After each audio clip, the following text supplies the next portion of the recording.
one day away from the opening of the window that would allow teams to trade players at a reduced cap charge if the player has multiple years and multiple years of dead money left that would accelerate into this year. As of tomorrow, no acceleration. You just take the cap charge you were going to take anyway this year for whatever signing bonus money or other prorated money already was paid. So it's an inducement to engage in trades as of June 2. And for 5 weeks now, we've been monitoring the possibility that Julio Jones will be traded. There still isn't an overwhelming, obvious, this is the team that's going to trade for him, which makes me still think the Patriots are going to come out of nowhere and trade for him. But, we reported over the weekend, Chris, that in league circles, the prevailing thought is the Titans for a second-round pick. That's where Julio Jones is going to go. That doesn't mean it's going to happen. That's just what people believe. But again, you never know when Bill Belichick's going to swoop in out of nowhere and get a deal done that we didn't think he was going to do. Yeah, this is the common thought. It makes a lot of sense, like we've talked about from both sides, both angles. I understand Julio Jones wanting to go there. They have a real need for him. Like, your point, Mike, there about the Patriots, too. You're right. I don't hold them out of this. First off, hey, John Robinson's the GM for the Titans. He came from New England. There's certain things and formulas and scouting that I think, teams like that, there's a common ground on what they like in players and all those things. I will say this, though. You're right. New England hovering on the outside, as long as the price doesn't get too expensive, they're going to be in this. And I would think second round would be still the conversation where they could swoop in and steal a Julio Jones or do something like that. But, as it stands right now, it seems to be the team I hear the most about from friends in the NFL that seem to think this is going on. But you're right. I don't know anything of like, oh, a deal is imminent or it's right around the corner or, they're really deep into talks. I haven't heard anything like that quite yet. And it doesn't sound like you have either, huh? And other teams emerged and some receded over the weekend. The Rams were in play. Yeah. I'm told they're definitely out. They don't have a first-round pick until 2024. Right. Not that they were going to put a first-round pick on the table, although on that point, too, the report that a first-round pick is part of a package for Julio Jones, most people around the league don't believe that there would be a straight first-round pick for Julio Jones. Someone explained it to me over the weekend that it's entirely possible that there's been an offer made of a first-round pick to the Falcons and Julio Jones and a second-round pick going the other direction, which would make a hell of a lot more sense. Right. That team gives up a 1, gets Julio Jones, and receives a 2. It's better for the Falcons to just get a second-round pick for Julio Jones. Yeah, well, we got a first-round pick. So what? You give up a second-round pick to get it, and it may be a high first-round pick next year if the Falcons don't get out of this funk quickly. So I think there was, to the extent that there is a first-round pick that's been mentioned, discussed, offered, it's come with enough conditions, including give us a second-round pick back, that it's not being regarded as a serious offer. Yeah. Well, I could see that. And I think again that's going to be like the $1 million question as we dive into this Julio Jones stuff is just are there going to be more teams involved, and then it's just going to be about kind of the dance of figuring out what makes sense on the chart as far as value and things like that, and then everything you've mentioned over the last few weeks. The contract situation, what they want to do with the money, or like you're talking about, compensation back to the Falcons. Oh, hey, we gave you a first round. That seems to be the thing that teams are going to have to juggle around the most.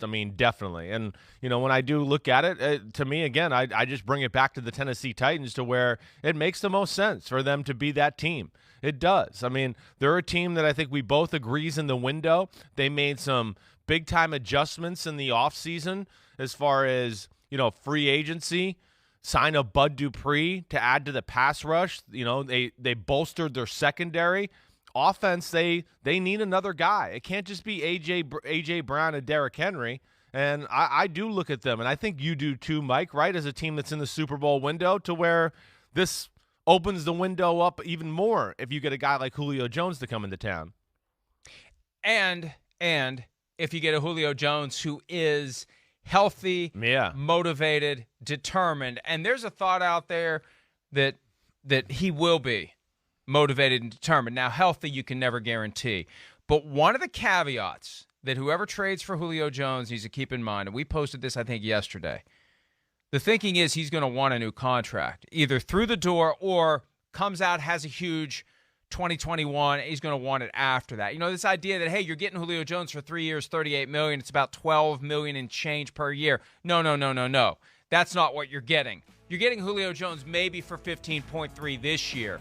After this year, if he does decide to go forward under the terms of his current deal and not say, I want a new contract, if he comes out and has a big year, you're going to have to pay him after this year. That's part of what you have to factor into this. Yeah, definitely. Whatever you give up to get him, you're getting a guy, and you're inheriting whatever discontent he may have contractually. And people can say, well, he's making $22 million a year. Well, yeah, but he's got 3 years left at 38. Once a player's already cashed the checks from the front-loaded portion of the contract, they're not thinking I'm getting $22 million a year. They're looking at what they have now going forward and saying, I'm only getting $12 million a year. Something's wrong with this picture. You gotta factor this in. It's got to be part of the conversation.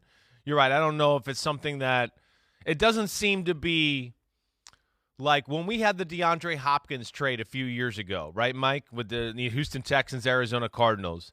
One of the first things we heard out of the gate was, hey, one of the reasons we think the Texans are doing this through league circles was DeAndre Hopkins wanted more money. Right, and that was an issue.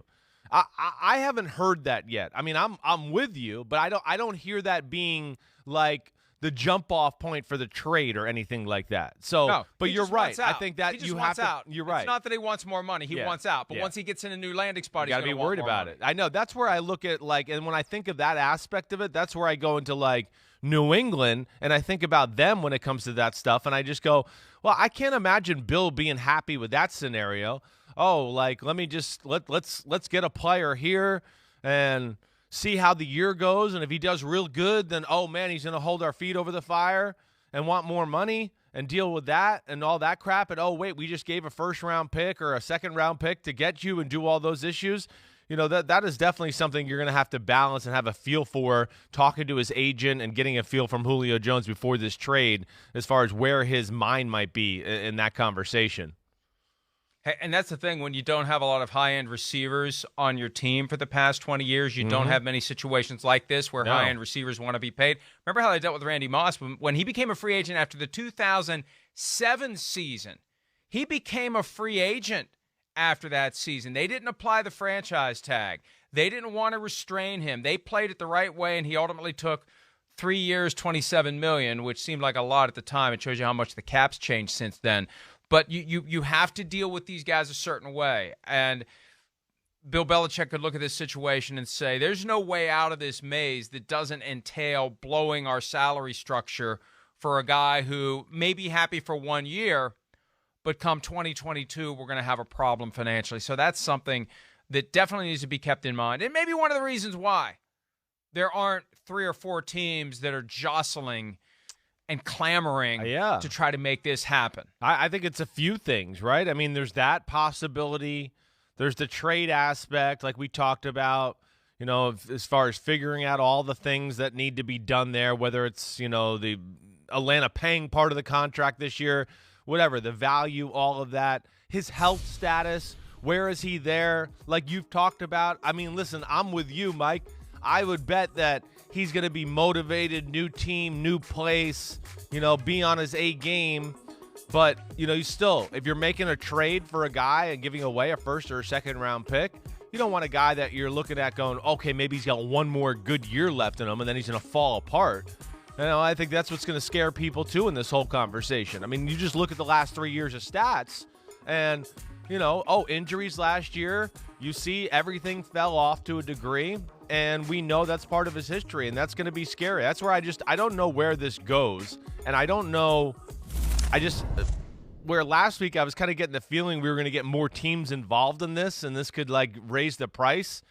Now it's like we sit here and I go, I don't know really if anybody's going to really ever get involved here other than maybe 1 or 2 teams that we're talking about. And is anybody else going to really dive in here and do anything substantial? As to the hamstring situation, this is another complicating factor, and it's a good news, bad news thing for whoever would trade for Julio Jones. There is this thought, and he wouldn't be the first and he won't be the last, that he could have played more than he played last year, but it was a manifestation of his discontent with the organization. So that hamstring injury, that if you were perfectly happy and everything was great, you'd find a way to play through it. Right. All of a sudden, that hamstring injury becomes something that you choose not to play through because you're not happy with your situation. It's an easy way to show internally things aren't good. So, and again, he's not the first, wouldn't be the last. And the good news is maybe he's a lot healthier. Maybe this is like Randy Moss in 2007. Right. Everyone thought he was washed up. The bad news is that's part of what you're getting. Right. If you trade for Julio Jones, you better make him happy, because if he's not and he's got a little bit of a hamstring tweak, he's not going to play. Yeah. And you're not going to have him on the field. Yeah. You just have to understand that going in. Seahawks entered the chat over the weekend. There was an ESPN report that they have talked to the Atlanta Falcons about this. Chris, when we did the draft last Thursday of ideal destinations, I picked the Seahawks. One of the reasons is, hey, if you want to placate Russell Wilson, go get Julio Jones, which makes me think they probably won't go get Julio Jones because they don't seem to be inclined to placate Russell Wilson. No, they don't. It never seems to be like the driving force, that's for sure. I mean, I'm not surprised to hear the Seahawks involved in this, because I feel like the Seahawks always get involved. They're one of those teams that always seems to kind of dip their toe in the water as far as these type of conversations go, just to see where it's at. Because they are, again, another one of those teams we talk about a lot that, they're always looking to push their chips in the middle of the table and go, we're all in. We're trying to win the Super Bowl this year. And I respect that about them. But, I mean, as much as, I guess I need to see their offense and how it works.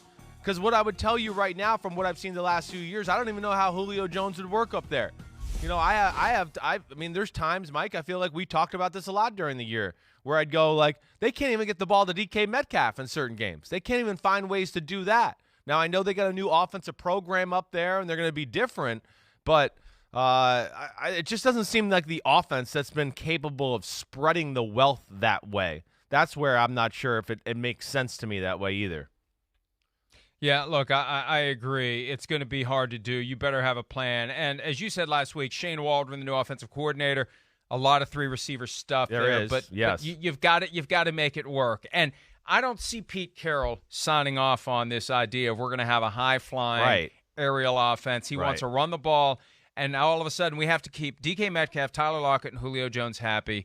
And we've got Russell Wilson at $35 million a year, and Julio Jones is going to want a new contract after this year. Yeah, I don't if see not it sooner. And DK Metcalf has the window open on a new contract for him after this year. Boom! You just laid it out. That's why it's not happening. You just laid it all out. The Russell Wilson deal. Julio might want more money. DK's coming very soon. They're already paying Tyler Lockett. I think we just talked that out right there. That's why that I would be shocked if it happens, just for the reasons you just explained. Hi, I'm Mike Tirico, and thanks for watching. Make sure to hit subscribe for the latest news and highlights from NBC Sports.